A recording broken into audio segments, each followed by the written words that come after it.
Good evening, this is Kuro. Got a ranked sprint game in my Akatsuki, going over the matchmaking, enemy Shornhorse, Fiji, Belfast, a Fiji Belfast division, with a Z-39 double Akatsuki rounding out the destroyer threats. My team has a Colorado, an Indianapolis, my division mate in his Belfast, a Moss Z-39 in my Akatsuki. Right out of the gate, if you've watched my Z39 rank sprint videos, you'll notice I'm approaching the map immediately different. And that is with Hydro Destroyer. Generally, you want to try to head somewhere where you can, do some limited spotting, but get in a position where you can use that Hydro. So on this map, typically this big island, or sometimes these islands here, were really good Z39 positions or opening positions to start with. Akatsuki, obviously, you don't have Hydro. Uh, you're really fast destroyer for the tier. You've got a good mix of guns and torpedoes. And, what you want instead is, long lines of sight. Here, the only thing that outspots me is the Z39. And I'm not too afraid of a Z39 with this ship in the configuration that I'm running it in now. If you look at the mini map, you're probably wondering what the hell. Why is my gun range 12.4 kilometers? And that's because right now I'm running AFT on the captain. This is a full gunboat build on the Akatsuki. It's just another ship that I've been experimenting with a gun build on it. This is my tier 7 Shimakaze basically, and just seeing how she performs. Now, if you've seen me play Japanese torpedo boats, you know this position here where I'm just reversing into the enemy, I'm spotting, I'm just being cautious, seeing what's going on. My Belfast actually pops radar. I'm gonna pause it here for a second. And spots the Akatsuki, and also pretty much the entire enemy team. That lets me know where everything's at, so I've got an idea of what to expect. I think that this is a mistake for the enemy team. Grouping up in here, it's also a mistake with my team, with both of these Hydro Destroyers being tucked up in here. One of these destroyers really should bounce out here, and that way they can get a line of sight this way and be able to torp this way while I work my way back this way, and then you can work into some nasty cross torp situations. If we were in a team situation, this is what I would be telling my teammate. I'd be telling my Moss, move your rear end out here, establish line of sight, start getting torpedoes up into this area. And instead, my Z39 is so greedy to get the torps off here.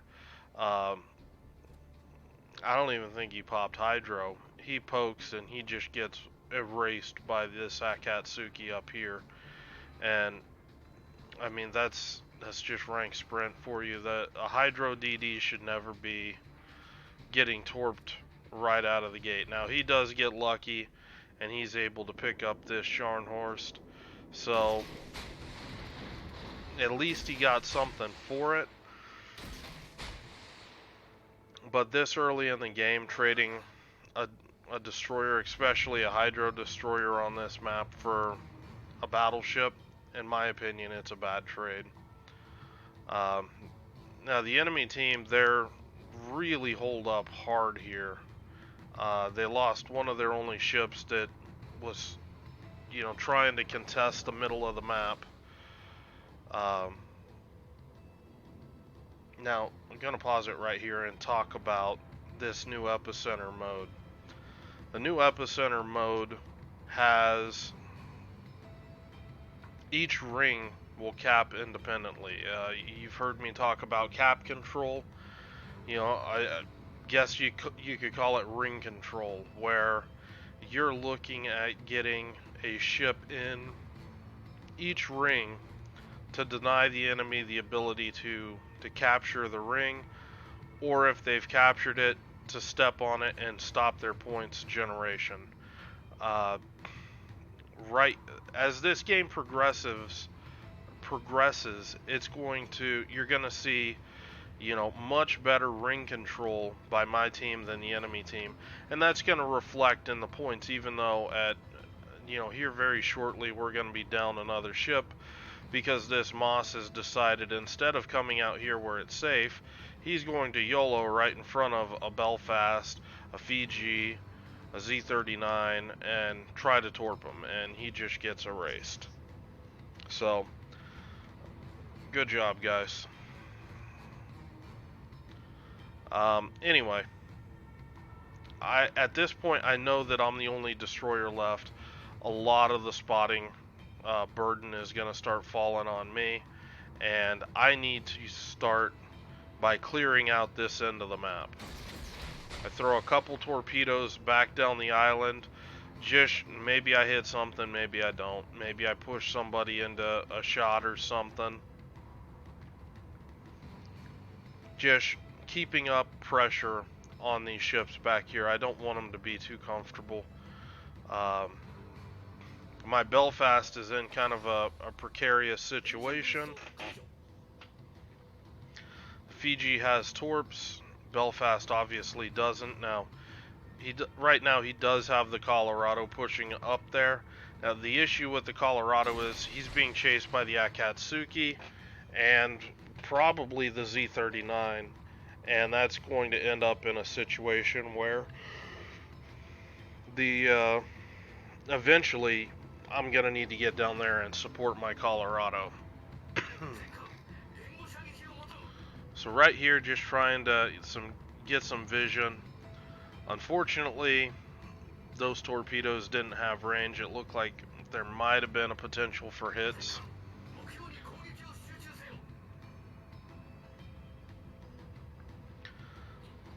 But for those of you wondering why Akatsuki, you know, I was playing Z-39 this last game. Why Akatsuki? You know, it's got, you know, quote, crap concealment.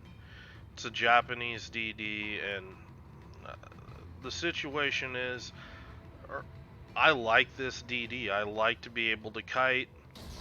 The gun power is fantastic on this ship, and you see here, Z-39 rushing me. He's getting inside hydro range. By the way, this is how you beat a Z-39. You just bait him. There's this hydro. I'm just gonna creep right outside your hydro range. Now, I was screening my Indianapolis. Indianapolis, of course, instantly radared. There's the Alpha that I'm talking about. That's only 5 shell hits. This ship can land 6 at this range, and it's absolutely disgusting when you pretty much shave a third of a tier 7 destroyer's HP off in a single volley. It's absolutely, just absolutely disgusting. Plus you have, you know, good fire chance and all of that. So this is why I'm running basic firing training. I want to buff that gun reload. You know, why I'm running Adrenaline Rush instead of Expert Marksman. Now, later on, I did make this switch. I dropped AFT for Expert Marksman and Jack of all trades. It's actually my Yagumo captain. The Jack of all trades is just throwaway points. It does help get the cooldown on the smoke and engine boost down a little bit, which does make this a little more efficient when it comes to gunboating. But you know, it's not the be all end all.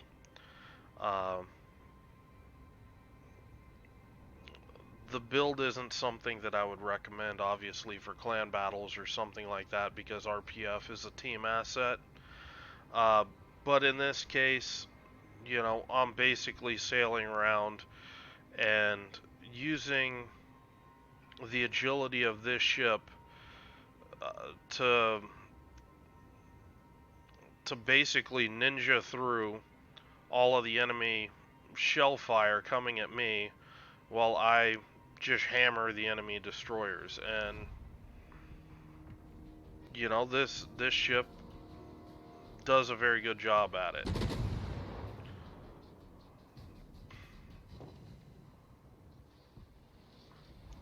Now, this is me coming back to screen my Colorado. It was when I saw that he turned north, I saw that he was opening himself up to for torpedoes. Now, I want to keep these two guys out of the fight. They're out of position right now. I'm throwing torpedoes out there really quick because I want to get shots in on this Akatsuki before he drops off.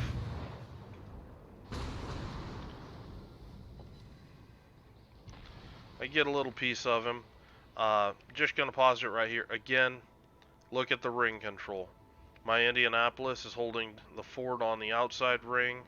I'm holding the middle ring, and my Colorado is holding the fort on the central ring, and that's ticking for us. So over the course of the game, even though at times we were down a ship to the enemy, we were able to build up a points lead off and on. As the enemy team moved around, they would give us a cap that would tick for a while, and we'd get, you know, points. And that's led to a situation where we've now have more than 100 points on the enemy team. And as this game progresses, it's going to get harder and harder for the enemy team to contest all of the rings. If we're able to kill, you know, one other ship, theoretically we should be able to always have a cap ticking at that time. But the big thing is not getting caught out right here. I think this Akatsuki is going to be pushing up here, trying to... It's the smart move. Get closer to his support. These guys are kind of hanging him out to dry. If you look, anybody shooting? I don't see any shots. Actually, that's the Belfast back here shooting.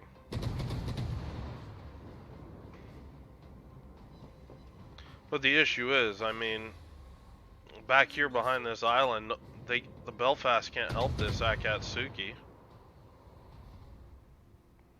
The Fiji does take a shot at me, but again, the agility on this ship is, it's impressive. It's very Shimakaze-like, again, with a better turning circle. And again, I don't need to be aggressive. We've got a points lead. You know, we've got over 200 points now in our favor. 7 points a tick per cap really ticks up very rapidly. And here I'm just circling back around. I'm going to step back in the middle ring, spotting the Fiji. Now I've made the decision, I'm just going to gunboat this Fiji. At extended range like this, the Fiji's going to have a hard time to hit me, and I can just angle directly away from the Fiji and bounce most of his AP in return. It wasn't needed. My Colorado was able to hit him pretty hard, or maybe it was my Indianapolis. But my volley was there to basically secure it. Now again, I'm looking at my battleship right now, and this is just experience. I don't have RPF. I don't have anything telling me where that enemy DD is. I just know that if that battleship's in here, that DD, he's gonna be up in here. He's not back here because he can't really do anything to the battleship. And I catch him, just as he steps into the center ring.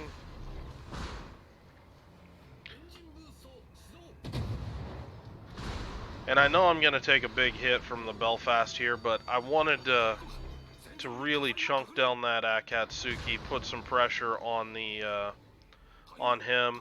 He's exposed for my Colorado right now. His smoke's on cooldown, and that's a dead Akatsuki. At this point, my work's pretty much done this game. One thing that's kind of funny to note, I don't really seem to pick up a lot of caps in this game mode. Most of the time, I'm out, you know, spotting or clearing out a destroyer or something like that, and it's my team following in behind me that's actually able to flip the caps. Like the Indianapolis just picked up that middle cap right there. Once we were able to finish off that Akatsuki. So that is something that's unique about this game, that your cruisers, your battleships, they all have a more active role in contesting caps and controlling points, um, and flipping objectives. And games can be won and lost on that. And I find that very unique about this mode, and that's one of the reasons why I like it. Anyway, I will post the couple builds that I used this rank season. Again, I already ranked out, so there's not going to be many ranked videos. Most of the games were just like this, just smart destroyer play, pick off the enemy DDs, scout, scout, scout, that kind of thing. So if you guys have any questions or comments, leave them below. Hope you guys are having a good day, and I will talk to you later.